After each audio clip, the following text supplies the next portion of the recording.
Hi, everyone. Welcome to the Vedic Astrology podcast. My name is Fiona Marks, and I am super excited about the episode that I have for you today. Those of you who follow me will know that I've been working my way through understanding sun mythology in Vedic astrology.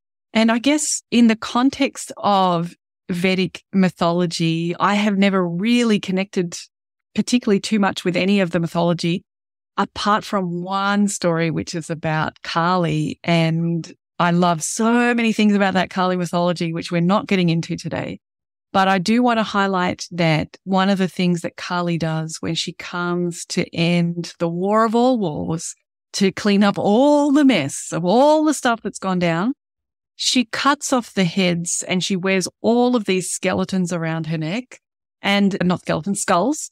And they represent the sounds of language, the sounds of Sanskrit, one skull for each sound. And that's always reminded me that it is often language that creates the most conflict and misunderstanding.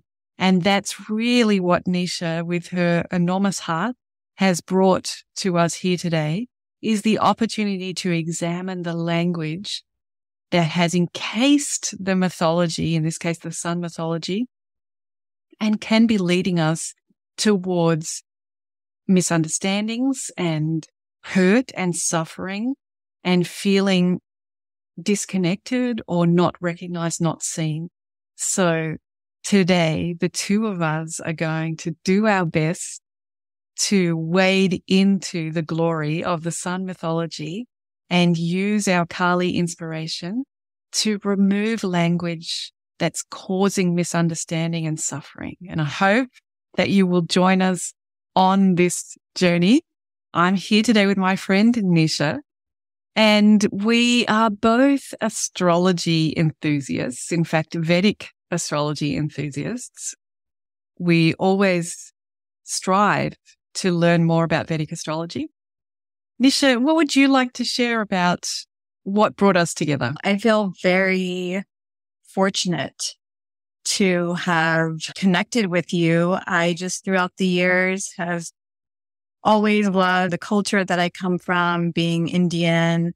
Even though I was born and raised in the US, I consider this my home, but I have very strong cultural and family ties to India, specifically South India and the Hindu culture.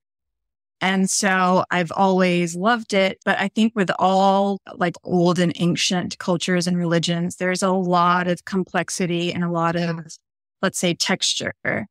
And I've taken courses here and there. I am by no means an academic or a professional.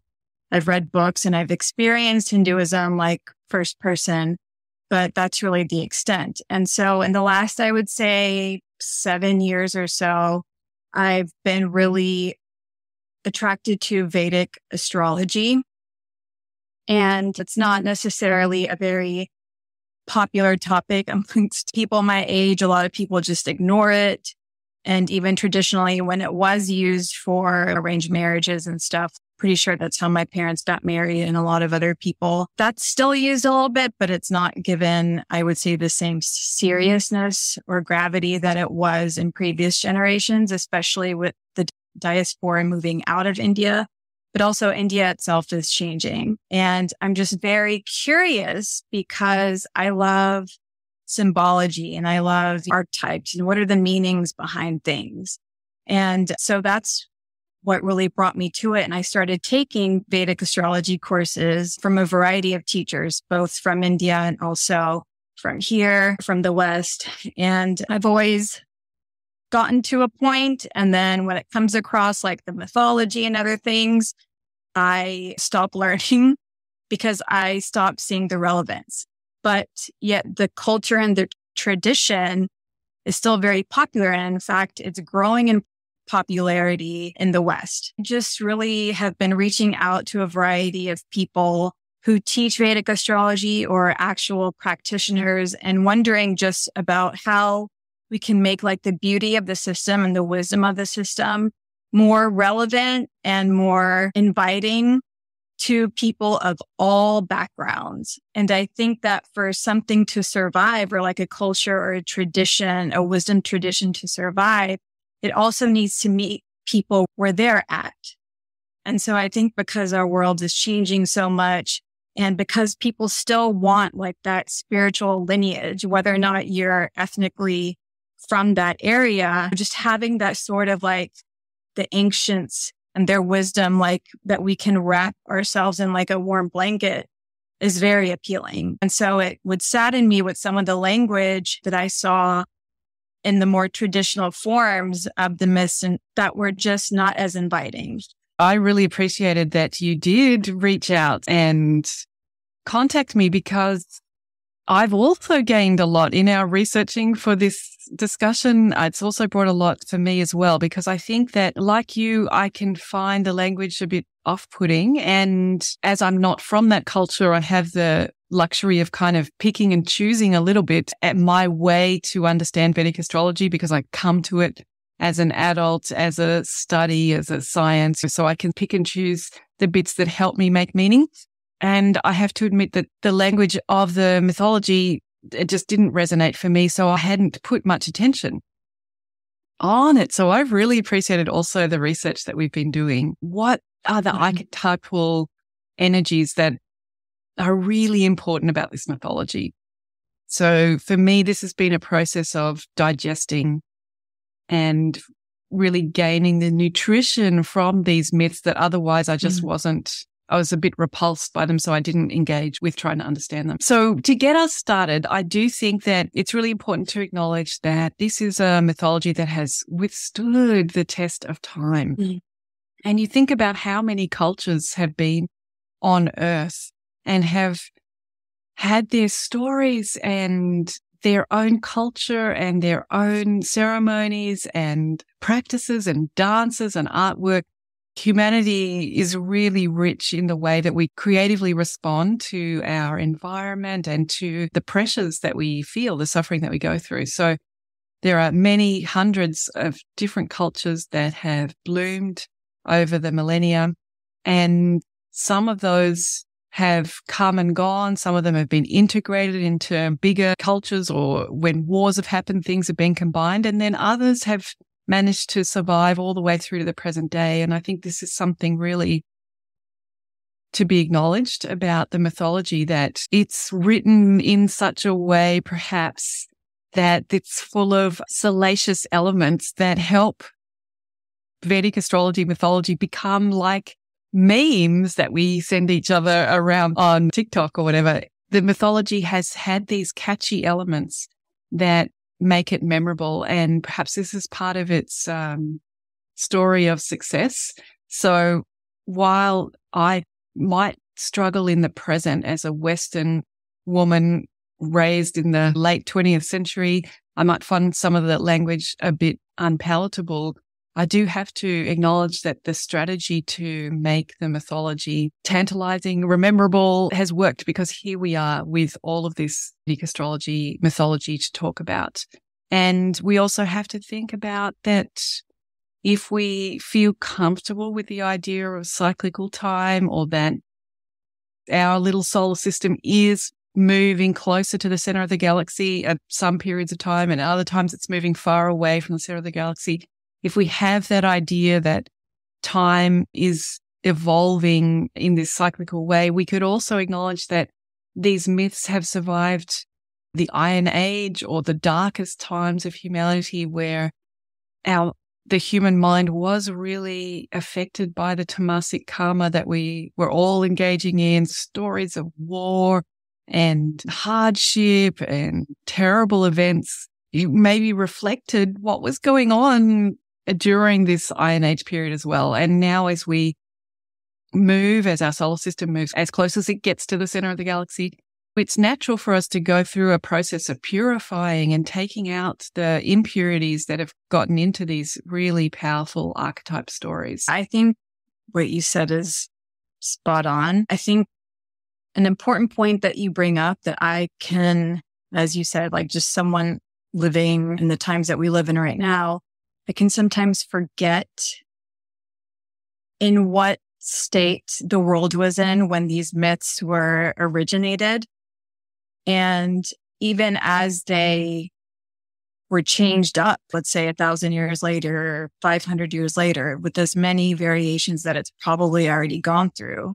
They're very context specific, which can also be a reason why we don't hear a lot of non-male voices in the stories. I do think it's important to remember that if we're going to become Vedic astrologers, we are going to see a lot of distasteful stuff in people's charts because all of us have trauma and suffering, and it can come in all of these different guises. People are really struggling with things. So in some ways, the mythology, exactly as it is great practice for us too, in being relaxed and accepting in our intellect as a Vedic astrologer to allow the truth of the person to be as it is and to not push away or be repulsed by something that we see in the chart and therefore become judgmental, and our advice becomes colored by what we consider to be acceptable or pure or okay. So we may see in clients' charts violence that has been committed towards the client or that has been committed by the client. And we want to remain compassionate in both of those situations and inclusive that all of us are making mistakes all the time. So in some ways, if you ever come across myths that are hard to digest, it's good practice for us when we're reading charts and we want to do our best job as a Vedic astrologer. We want to find that place inside of ourselves of equanimity where we're grounded in good wishes, regardless for whatever the circumstances are. So there was this quote that I found from Dr. Andrew Foss that as long as we have some fault to find in the flow of nature's intelligence, we cannot fathom the message of the planets and the stars. And I personally, this is one of the things that most attracts me to Vedic astrology, is the enormous scope for understanding life, for experiencing wisdom. Vedic astrology has the capacity to want to explain everything, and I'd love to be able to explain everything. That's really attractive to me. And it's also very humbling that who am I to understand everything? And all of us have our filters on that make some things attractive and some things repulsive. And being a Vedic astrologer is a great practice in accepting nature as it is. So I thought that quote was really inspiring, and that's what I try to do in my work, is have that really broad, compassionate view to all that we've all been through. After I saw that quote, I think it helps equalize everything. There's a quote that I really like that I saw last week, and it's attributed to Thoreau, and it's not what you look at that matters, it's what you see. This entire journey over the last few weeks of finally rolling up my sleeves and digging into the myths, also like witnessing my own reactions to them and just working my way through and having discussions with you, it reminded me that's like looking at the chart. We can all look at it, but what are you actually seeing? And with astrology and with charts, like what you actually see evolves over time. And not because necessarily the technicalities of the chart, but because of our own experiences as if we're Vedic astrologers or clients, what we're going to be taking from a session or what we're going to be taking from whatever is going on in the chart. And it's the good and the bad and everything in between. So that's what came to mind. Yeah, I think this stuff is really important. And that's why I also think meditation is so important as a Vedic astrologer, because what you were just talking about, if we're having our own reactionary response to things, then we're already creating ripples. We want actually the water to be clear and still so that we can see as far and as deep as possible. And when we've got our own personal prejudices or filters, we start creating the very thing that's going to make it the hardest for us to be of service. A really important part of being a Vedic astrologer as well is understanding the pure qualities of each planet. And once we get a feel for those, we can then apply it to people's charts and have insight. One of the main qualities of the sun is the fact that it is the first. It's the first planet in many places in the world. Sunday is the first day of the week. In our solar system, it's the first because really there would be no life at all without the sun being there. So it has to be the first thing. And that gives the sun at the center of the solar system a protective nature over all of these planets that are in its orbit. So the sun is the first and it's alone in the center there. And yet at the same time, its gravitational field is holding all of these planets and it's protecting them. In Vedic astrology and in the myths, and Nisha's going to help me with these as we get into it, but in some ways the sun contains everything. And we think about that in science or in a Western scientific view as well. It's sunlight that we think of as being white or bright is actually made up of the 7 colors of the rainbow. So as well as the sun having this light that contains all of the colors, in the mythology, it contains all of the gods. The sun is one of 12 siblings, but is anointed to be the one that represents all of them or integrates all of them. So the sun is one and it's first, but it's also everything. And if we also think about Vedic astrology, in some ways, the entire zodiac is created by the sun because of its movement through the ecliptic and those rashis that it creates, those 30-degree segments that we split up to be able to understand the journey of the sun. The sun gives rulership, custodianship to planets. So we think, for example, that Mars rules the 30 degrees of Aries and it rules the 30 degrees of Scorpio. But really, it's the sun that allocates that custodianship to Mars. So in some ways, all of the planets are really just integrated in the sun. It's primordial. It's the beginning of things. It's alone, but attached and detached. So it's this amazing, I think, when we're going to speak in our conversation, one of the things I really tapped into with the sun is it's sometimes these two poles. You think it's alone, but it's also with all of these planets. It's one thing, but it involves all lights or all gods. The sun has very much all and one, always integrated. And this also makes the sun very self-contained, that it is, and it is in the scientific view as well, that it's this explosion of hydrogen that is burning its way out, but it's not drawing anything from outside of itself. It's giving completely all that it has. So one of the qualities of the sun is this self-contained nature. I think it's very beautiful for us to tap into. Being as the planet that we live in is very transactional. We need to be filling up and emptying all the time, and the sun is self-contained. So this for me is one theme about the sun.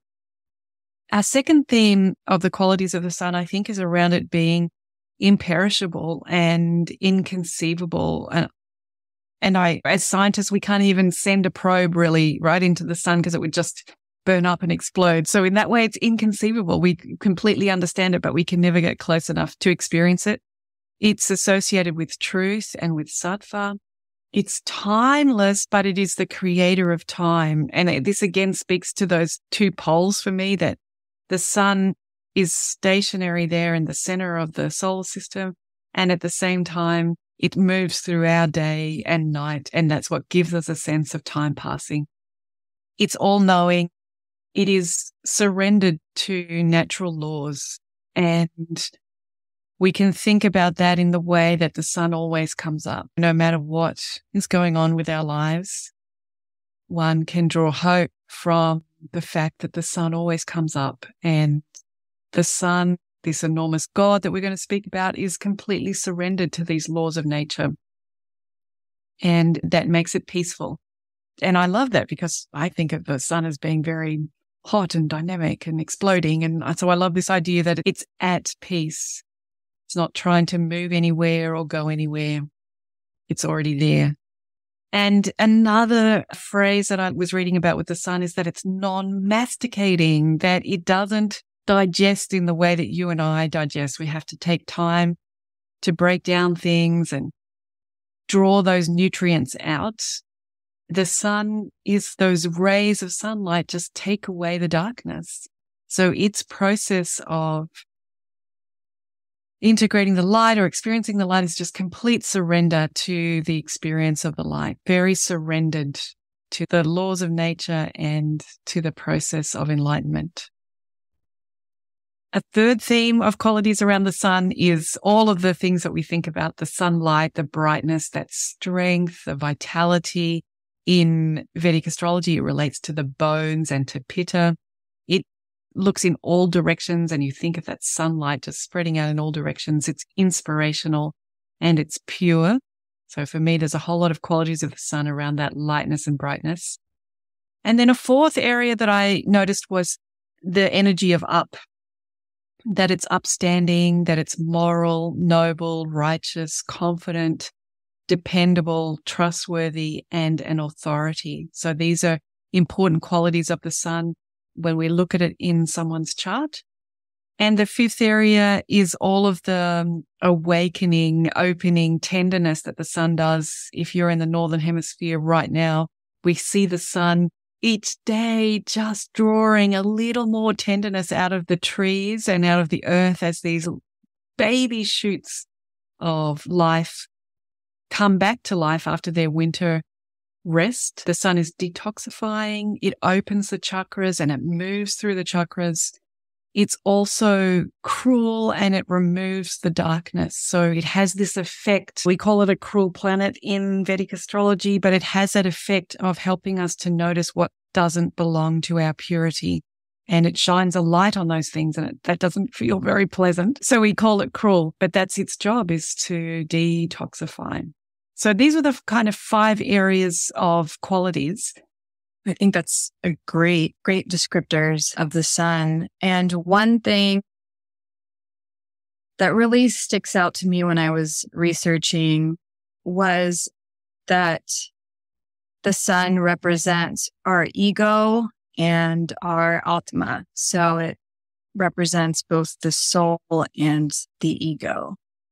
And in the myth, in and of itself, when I first started reading it, I couldn't see all these very nuanced descriptors that you so beautifully just rendered. I could only see the sun within the story as a role in the story as being like highly egotistical, and its rays like being very unaware, even though and acting as if within the confines of the myth that it basically created itself and it's creating everybody else. And, what it says is what goes. And that's initially that was my reaction. And I was really like, as I thought about it more, I was thinking, okay, it makes sense because each of us, and this is, for me was the important thing to remember, was that each of us has the sun in our charts. It's told in the myth in a certain way to make it memorable. I think because of because it does represent the ego and the soul, and that the sun is a creation of both a human and I think it was an unboundless divine feminine figure, that even it itself, our ego itself, forgets that it was actually created by divinity or by something beyond itself, at least within this myth. So I think that kind of, if you want to talk about like the juxtaposition of the ego, how one thing the sun can represent in our charts, both the ego and the soul, and why that's important to look at. 2 ends of the spectrum at once. And we talked about timeless, but creator of time, and what you're talking about, someone's pure inspiration, but can be their most arrogant interaction with the world as well. Like those can be true at the same time. So yeah, I think the sun has this polarity that is beautifully exposed by the mythology. So shall we keep these kind of energies in mind as we leap into the sun mythology? And Nisha, shall we try to do like a short rendition of the myth as it is, in case people haven't heard it? In the planetary sun myths for Vedic astrology, initially, it's important to know that the sun is married to Sanjana, who is his partner, and they have 3 children, 2 of whom are the twins Yami and Yama. And because of all these qualities that Fiona had discussed, Sanjana got to the point where she could not handle all that white light and all his heat coming from him. And so she created a shadow wife, a shadow partner named Chaya, who it means shadow. And Sanjana left, and the sun didn't know that this was not his wife, that it was Chaya, the shadow of Sanjana, and not his wife. Until at one point, the sun and Chaya had 3 children. And so Chaya's children were treated better by Chaya than his 3 previous children, than his older children. And so at one point, one of the kids called her out on it and confronted her. And she then said that she was going to put a curse on him. And so he went to his father, the sun, and complained. So then the son went to Chaya and basically said, "Who are you? You're not my partner. You're not my wife." Chaya conceded and said, "That's correct."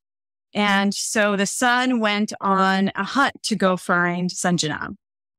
And so where he found her was, she had turned herself into a mare to practice asceticism. So she was basically on her own, just doing her own thing. And so the son turned himself into a stallion and had tried to have sexual relations with her, and she had denied him. So she creatively took in his essence, and through that, they had 3 more children. Of note, 2 of those children are the Ashwini twins, which are the divine healers. So this is the dynamic that the myth is predicated upon. And of note also is one of the children of Chaya and the sun is Shani, Saturn. So that's the basic groundwork. Fantastic. And at the end of the story, we just want to add that the sun did cut down his brightness in order to bring his wife back. And in various forms of the story, that brightness either becomes weapons that can be used, like sacred weapons that are used then throughout mythology. In other contexts, one of the stories, he puts himself on the lathe and somebody files off these excess brightness of the sun. And they return to being together. Yes. And so you can see why Nisha and I struggled with this myth, right?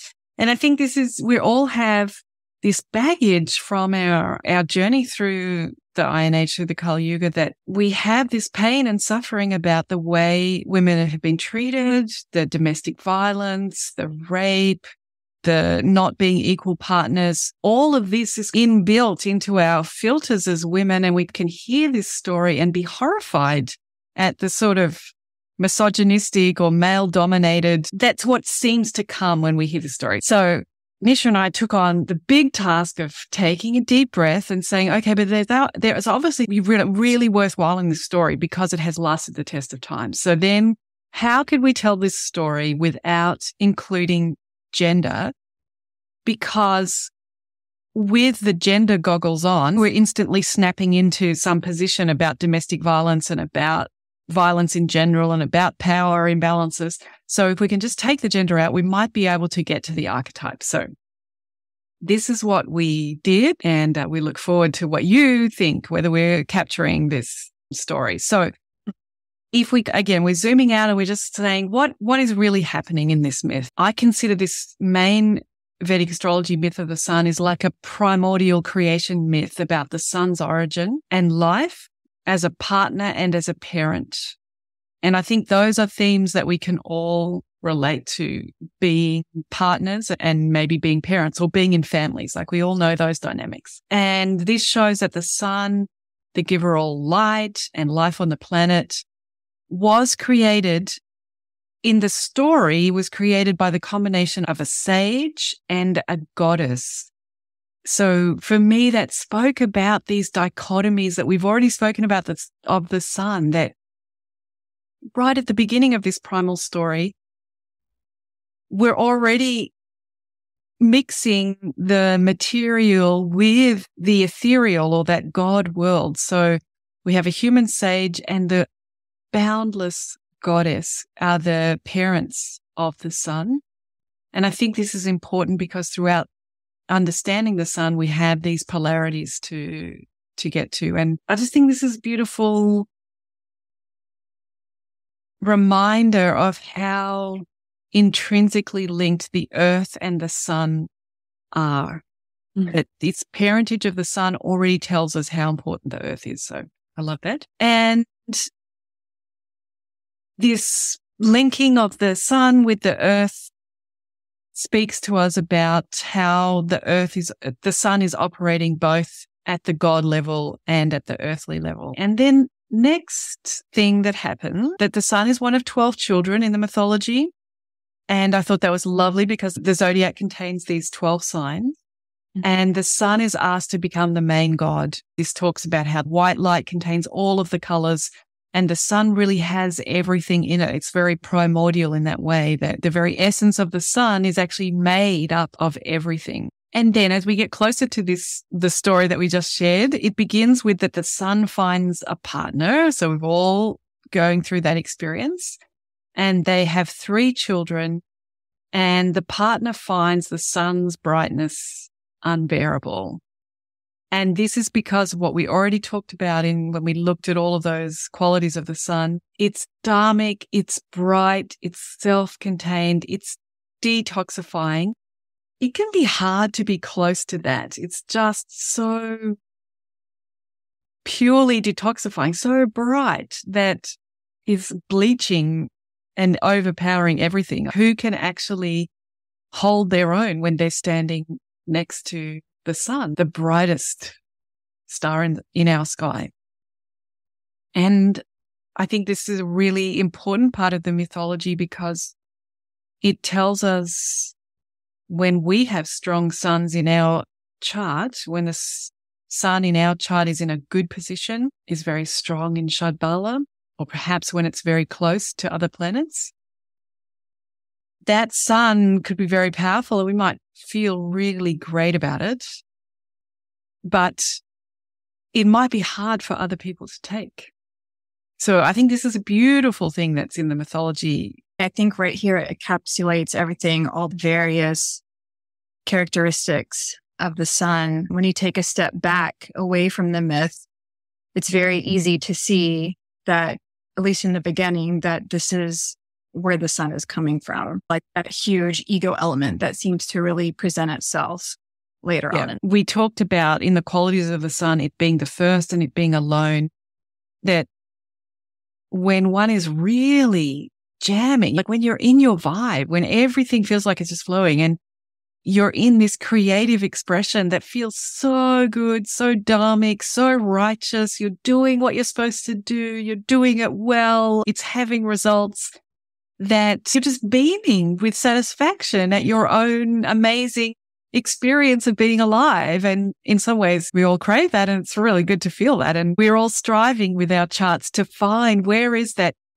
jam? Where would I be really in the zone? And here we have something that this mythology is trying to share with us is that that's a great thing. So good, bring it on. That's really good. That do your dharma, do what you're called to do. And it's super important to do that. We can't have life without the sun beaming its light. And in some ways, dimming your own light is not helpful to anyone, right? Because then you're not sharing your brightness. So the sun's doing all of this great stuff, but that doesn't mean that doesn't have an impact on the people around. And so this partner of the sun creates a shadow to replace the partner. And the partner then leaves to live their own life on earth as a horse. And I thought some of the meaning here that's important is that being close to the sun creates a shadow. Without the sun, there is no shadow. And from the sun's perspective, if you think of those whatever billion watts of bright white light, if you beam that onto another entity, perhaps all that one could see would be the shadow, that just because the whiteness, the brightness, one can't necessarily see the features of that person because one is so bright. And I really like this also, this reaction of the partner to go to live on earth. We can calm our reaction to the sun by being humble in nature. Being married to a celebrity, it's nice to return to nature and be unrecognized. I see this part of the myth. I have some idealized field where this horse is just not being bothered. And I think it also speaks to that the sun naturally gets us to detoxify. So this person, I think you shared it really well in the myth, they go to practice asceticism, and that's very cleansing. It's like when we've indulged in too much rich food, we're overstimulated. It's the best thing we can do is come back to nature. The horse is a vegetarian animal. Just eat a clean diet, have a daily routine that's very calm. So I think the partner here is demonstrating a really good way to look after the self. Yeah. And I think that you bringing this up is important because one of the questions I had was the sun illuminates everything. That's its job. And yet, how did he not know that there was a shadow wife in the stead of his original wife? Yeah. And that kind of got under his nose. So I think that your first point about being close to the sun creates shadows, and that its job is to it sticks to its dharma. It just creates the light. It just does what it's supposed to do. That's what I really got from this myth, because I think as women, we're so offended that the sun in this mythology doesn't notice the shadow wife. But I think this says a lot about sun energy, and it's really important. So for me, this is around that the sun is self-contained. It's not noticing things outside of itself in a way because it's its own source of fuel. And for me, it helped me tap into that. What if the sun is really pure? That's one of the words that we had all of our qualities of the sun: purity, detoxified, truthfulness, sattva. What if the sun is really pure and it just cannot expect or anticipate deception? And I think this is where you and I and all of us listening to this, we've been through the Iron Age. We've been through all the manipulation, all of the betrayal, all of the thieves and the robbery and violence and murders. Like, we have seen it all, and we have wised up to how cruel and shocking humans can be. And so it is hard for us to imagine an innocent purity that is not projecting out onto the world in any way that people would be deceptive. It just has no concept that there is anything other than purity. It's like this exploding beam of purity. And what if it is the case that the sun, in that primordial purity, cleanliness, dharmic, sattvic nature, would never imagine that somebody would be deceptive? It's just not in the frame of reference of the sun. Because the sun is having such a great time doing its job and being dharmic that it's not expecting that anybody else outside of the self is not doing the same. The sun is imagining that everybody's living their best life. Everybody's contributing their whole being to the dharmic cause, and we're all jamming. I think it's just, that's the mindset. So this for me was a real switch moment where I realized maybe it's our impurity from the Iron Age. We're the ones that projecting that the sun should have guessed that there would have been deception. Until you brought that up, I kept equating the sun with the ego in terms of just our chart and just how in every single chart, there's the sun, and we all have this ego where we're just like, no, even if we're quiet about it, or maybe we might be louder about it, regardless, every human that is born and embodied has an ego. And so we run over people, or we don't really notice through our own egoic desires when we run over people, or when we're like being unkind or whatever it is, and we just keep living our fabulous lives. Our egos don't notice when we are being deceived, or when, something nefarious is going on, because why would an ego do that? But to your point, I think the flip of that is that, the sun doesn't believe that because it doesn't expect that from anyone. It's just rocking and rolling in its own dharmic path, and it's doing what it's supposed to do. And that's really the end of that. So I thought that was a good way of looking at it. And I think it tells us a lot about what it's like to have a sun that's working very well in the chart, is that a pure sun in the chart is not expecting to be betrayed. It hasn't wised up to all of the manipulations of the ego, or all of the suffering and karma that we've all been through. So let's give the benefit of the doubt here and see whether the sun is just an innocent purity. Tells us a lot about sun energy. And the sun only realized what has happened when one of the children points it out. And this may be a Fiona-ism, so I don't know that this is actually there, but I felt like it was not the first time that the child pointed it out, that the sun was like, no, of course that hasn't happened. And it took a while to believe that this deception could have taken place. So the sun can be so self-contained that in some ways it doesn't need self-awareness because it's fulfilling its dharma. It's in existence. It's not really scanning for how it's being perceived by other people. That the sun needs trusted advisors that will provide a realistic perspective. For that very reason, because it's beaming and doing its job and feeling great, it needs people that are going to give the reality check. And the sun might say no initially to reality, because we have to remember the sun is dharmic and idealistic before they actually see what is happening. And I think that this is important because cruel planets in the chart, you might get a no before you get a yes. So in learning to work with the sun in your own chart or in someone else's chart, if one knows that one is speaking the truth and you get a no from that authority figure, it doesn't necessarily mean stop speaking the truth. We still got to bring truth to power. They say that, don't they? So I thought that this phase of the mythology was telling us how the sun wakes up to this and the important role that people can play in calibrating the reality. Then the sun banishes the shadow, and the sun takes the form of a horse and goes to find a partner.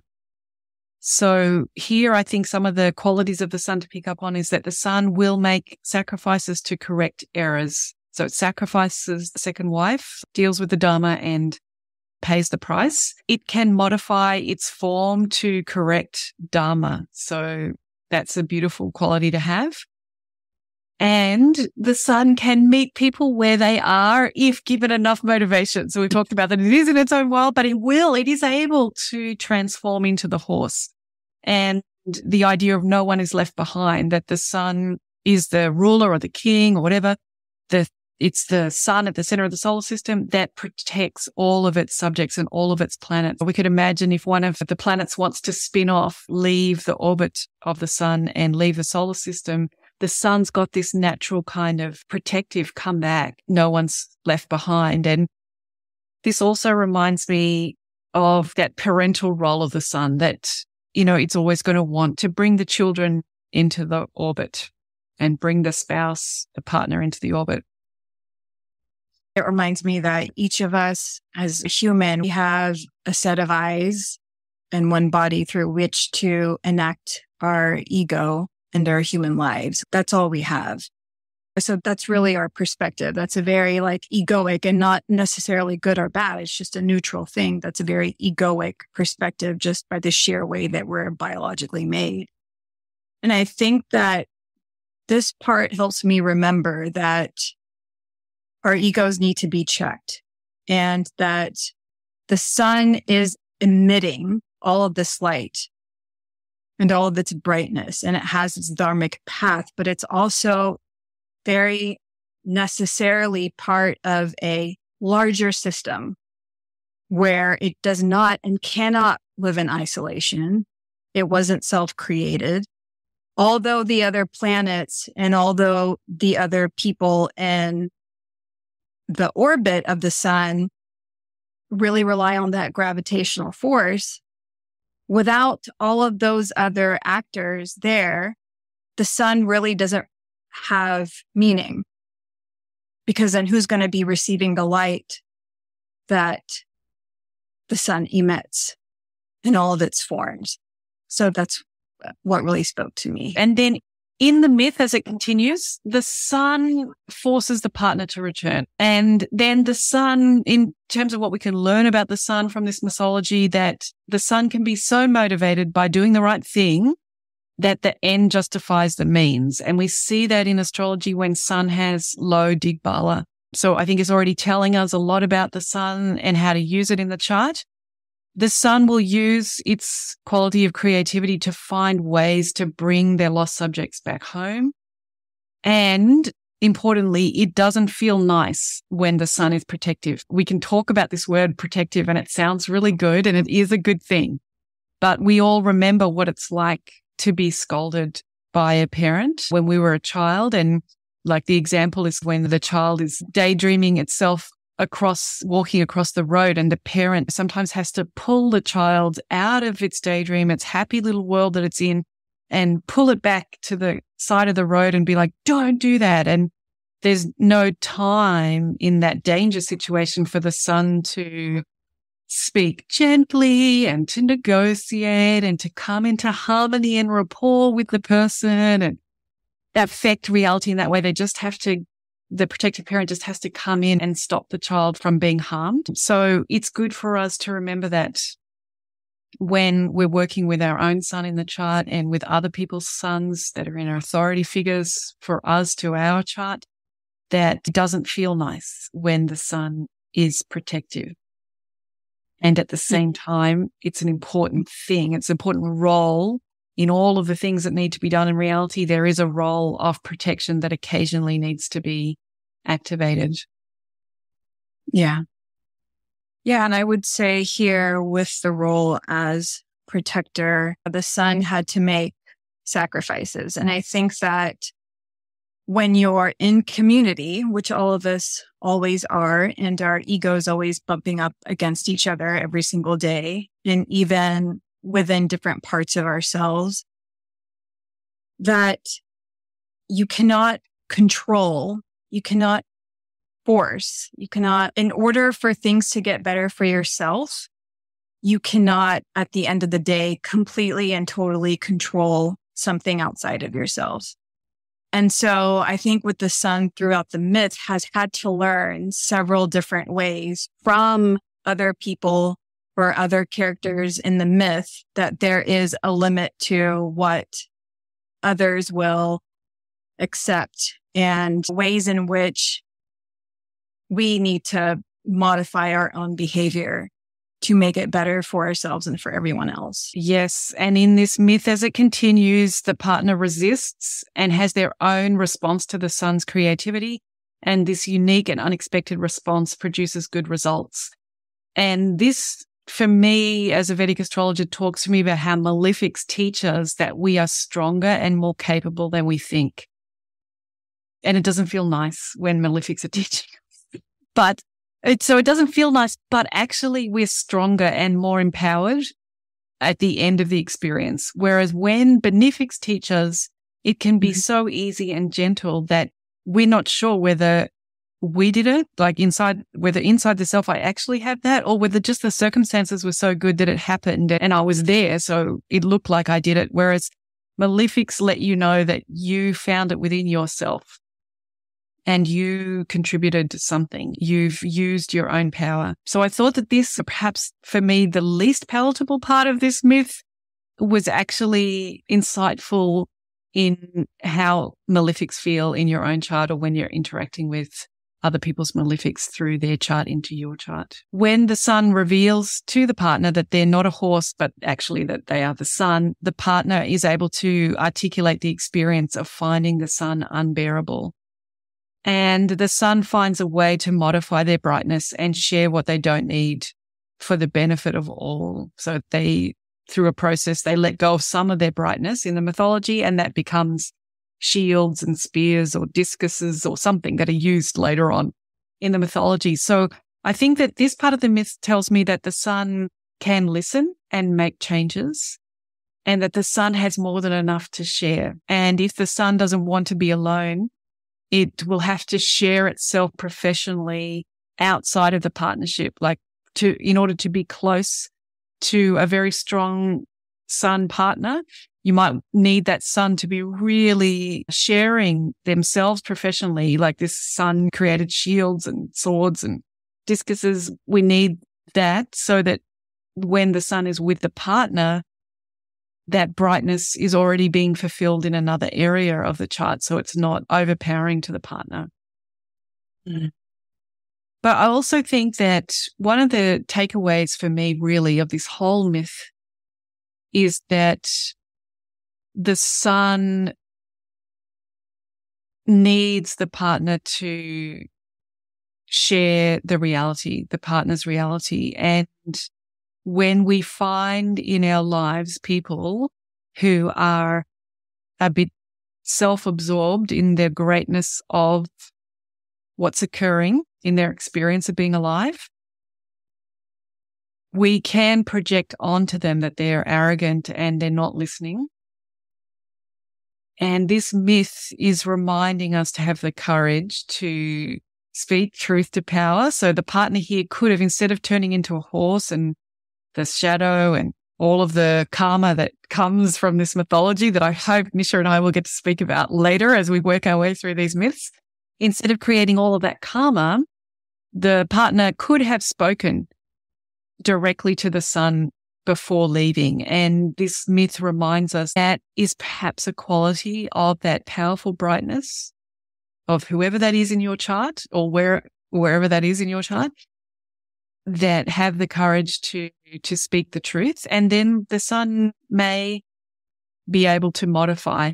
It just needs to come into the awareness, and that might take effort, and you might get an initial no, and keep going and keep working in partnership with the sun. Don't give up on somebody's strong sun, because they might need your help to modify and how to actually relate with reality. It said that a lot of learning happens like in friction, right? Like you need the rough edges to spark something new that can be beneficial for everyone involved.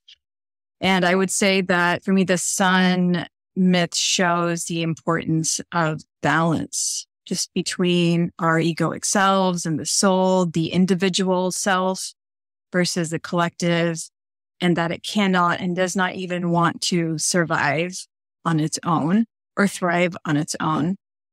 And then another thing is just, I always take this and I always have to remind myself that every single person has a sun.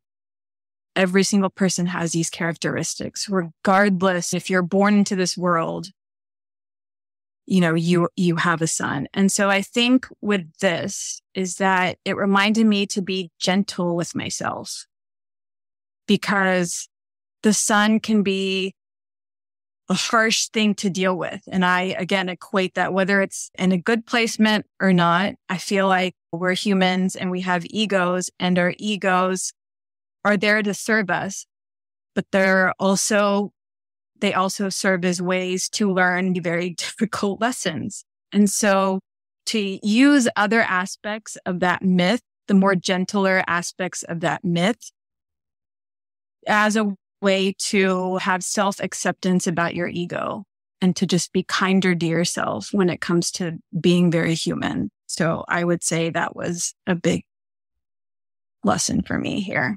Yeah, I think that probably goes for a lot of mythology, doesn't it? Because we kind of project onto gods that we expect them to be perfect. And all the mythology that comes to mind for me is about basically gods and goddesses misbehaving. And it is to help us with compassion, isn't it? That it's hard It's hard being in a human body, and it's a very chemical experience, and we get pushed and pulled and into doing various things that perhaps with wisdom we wouldn't do or whatever, but in the spur of the moment we do them. And these myths help us realize that can happen to anyone. And the sun here in this myth certainly takes all of the steps to adapt and modify, and that is for the benefit of all. The story itself helps us to remember things about the sun being protective, the sun containing everything, being primordial, being self-contained, being light and bright and confident,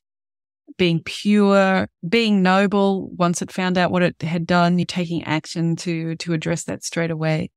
So I think the beauty of the mythology is it helps us remember all of these different qualities that is just like a long shopping list of qualities. And the mythology brings that into a dynamic, rememberable story. The visual of the sun god would traditionally see, it's very Vishnu-esque, and it's a very big figure on a chariot with the charioteer being Aruna. Some images he's looking straight ahead, and some images he's looking behind at Surya. And you have the horse, which it differs from story to story, but it's one horse body with 7 horse heads who are usually have different colors, and it could represent the chakras, the different days of the week. And also, I think it was Sanskrit prosody, which is just the poeticism of Sanskrit. And also the sun, because he is very Vishnu-esque in the images, in 4 hands, he's carrying 4 different things. So the Sudarshana chakra, which is the serrated discus, and it has 108 serrated edges. And initially, what that means is one who has auspicious sight. So initially what I read was that it's for just cutting through any sort of illusion or being the God's sees fit, and doesn't physically or violently throw it, but just through the mind releases it. And then I think eventually it turned into a weapon later on as the myth changed a bit over time. And it's continuously spinning very fast. And what I read that in Tamil mythology, it's called the circlet of God. And it's also the wheel of time.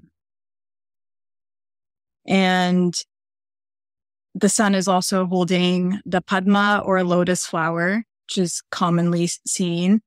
And then you have the conch, which is, from what I read, it's the Nada Brahma or the primordial sound. And then there's the Gada or the mace. I really like the chariot driver for the sun. You can imagine this idea of the dawn coming as the chariot rider pulls the sun up, and the very first rays of the dawn, and then all through the height of the day and setting. But the chariot rider is actually not fully able-bodied. He doesn't have legs because of a different part of the mythology. And I really like that element as well, that the sun is inclusive and that everybody has a role and is essential. Everybody can contribute to the auspicious creation or the auspicious returning of life to the dharmic path. What are some of the big takeaways that from this process and from our discussion of the myth? We have been on this hunt for years, and you're one of the first professionals. You know your work so well. And you took my concerns, which is what we just laid out, very, I don't want to say seriously, but as a point of something to consider. And so that kind of helped me dig into something that I was avoiding. Like I couldn't move on with studying Vedic astrology or studying a lot of things in my culture because they were so terrifying. It didn't really make me feel safe. It didn't make me feel protected. It's been enlivening. It hasn't been all easy, but like what you said earlier at the beginning, this has been very nourishing for me. And so I feel very full on this. I'm so pleased to hear that, Nisha. And I think this is why these myths have survived, because even in the form that initially we found so unpalatable, But both you and I individually have drawn so much nourishment from engaging and trying to digest this myth. So it's been very inspiring to me too. It's really changed my understanding of the sun and how to work with people who I might find overpowering or inverted commas, arrogant or authoritative or whatever. It's giving me that compassion and that perspective for what's really going on with that person too, rather than writing them off and saying they should psychically, empathetically know what I'm going through and modify their behavior accordingly. I'm realizing that I've got a role to play to engage with compassion with this person who's just trying to achieve Dharma too. Can't wait to explore some more mythology. So now what we really want is to hear from all of you guys.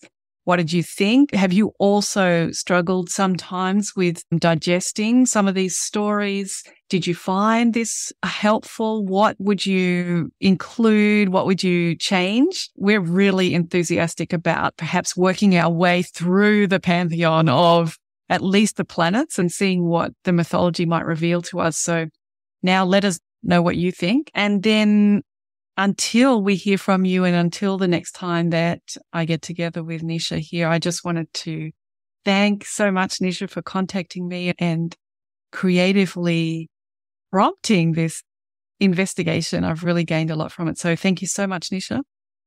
Thank you. Thanks, Fiona. Good. And I look forward to seeing you again soon. And thanks everybody for listening and look forward to your comments. Bye, everyone. Bye.